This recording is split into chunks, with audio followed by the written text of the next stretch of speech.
There's some other things I remember. The sanctuary was not air conditioned. We couldn't afford that when it was built. And it was not until 1964. The educational wing was completed in 1957 with the kitchen and the fellowship hall and some classrooms upstairs. And then in the 1960s, we began to grow. In 1963, Dr. Lee went to a concert at First Church where the seminary choir was having a concert. And he got to talk to some of the people in the choir who were graduating that year. One of them was a man by the name of Richard Ford. And Dr. Lee talked to him and found out he would be interested in coming to West Main when he finished his seminary as Minister of Religious Education. So he came in 1963 and was with us for 7 years, almost 8. And we got the educational wing was up, and we got it air conditioned and the sanctuary in 1964. And then in 1966, we began to suffer. We didn't have enough space in the congregation for everybody, and we didn't have enough classrooms. The old White House was still sitting behind the sanctuary with a great big bank of mud that the kids would go and slide and climb up on. So we decided it was time to move that White House. So we demolished it and cut the bank down and made a parking lot. And that was a big help. But we noticed that we needed more room. So we talked about building a wing parallel with the sanctuary on the far end. But we couldn't do that just yet because we had that corner house that was still on the corner. And so the lady that owned the house wanted to sell it. And we bought it at a stiff price. But we were willing to buy it to get the land. And when we got that, then we started planning for the building. And so the music wing and the nursery wing were finished in 1970. And that completed the complex of buildings. There had been 5 houses on the lot, and all of them had been purchased by West Main to extend its ministry. And at that time, when we were building the new wing, Dr. Lee decided Avery wanted him to come and be assistant to the president. And so he decided it was time. West Main had over 700 members. So we had grown from 137 to 700, which was due to Dr. Lee. He was well liked. And in 1971, he felt called to go to Avery. Richard Ford got a call from University Baptist Church in Charlottesville, Virginia, and he went there. Our organist moved out of town, so we were left officially with no real staff in 1971. But we were fortunate in that Avery had several ministers, Dr. John Devil, Dr. Malcolm Huckabee, and some others who filled in for our worship services and helped us in that period of time. And in 1971, the fall of that, no, 1972, Dr. Thomas Meggs became pastor. And he was pastor for a little over 3 years. And then he left to go to Georgetown to teach at university. And Robert Hale Cooper, I think that way he was from, somewhere in Virginia. He came to be our pastor. And from 1976 to 1978, he was pastor. Robert had some real personal problems. He suffered a divorce from his wife during that period of time, and was not too effective. So both Dr. Meggs and Reverend Hale Cooper's ministry was not long ministries, but they were times that the church went through some loss of members because we didn't have a full-time pastor. But we were able to look again, and being close to Everett and having members of West Main who were on the faculty and administration at Everett, we were fortunate to have them help us. And so we asked the Reverend Kirk Lashley, who was the campus minister at Everett at that time, if he would be interim for us.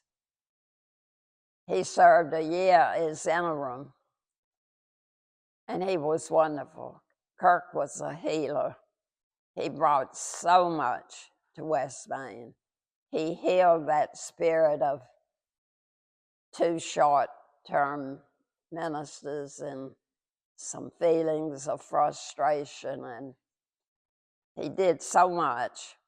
And we had numerous deaths of some of our older members during that year. And he said that he really got to know the church because he had to conduct all those funerals. So at the end of the year, he was asked to consider being the full-time minister. And he was doing such a great job as campus minister. I went with him on a trip to the Bronx in New York City during spring break one year with the Everett kids, and it was just marvelous to see how Kirk related to those young people. But he really fought that decision, but he said he felt called, and so he accepted the call to be pastor and served for 11 years with us. As I said, he brought more healing to the church. He loved the people, and they loved him. And he turned us in the right direction. And so he left to become the associational missionary in Roanoke. And that was in 1990. And then we didn't know where we would go from there. And my husband was chairman of the search committee. And they met and they looked, I can't remember all of the applications they had, over 50, wanting to become pastor of West Main. But a fellow at Everett, who was on Everett's staff, had recommended to Lee that he get in touch with this Bruce Wilson in Columbus, Ohio. And so Lee did, and he told him no, he wasn't interested. And Lee said, I'm not going to accept that.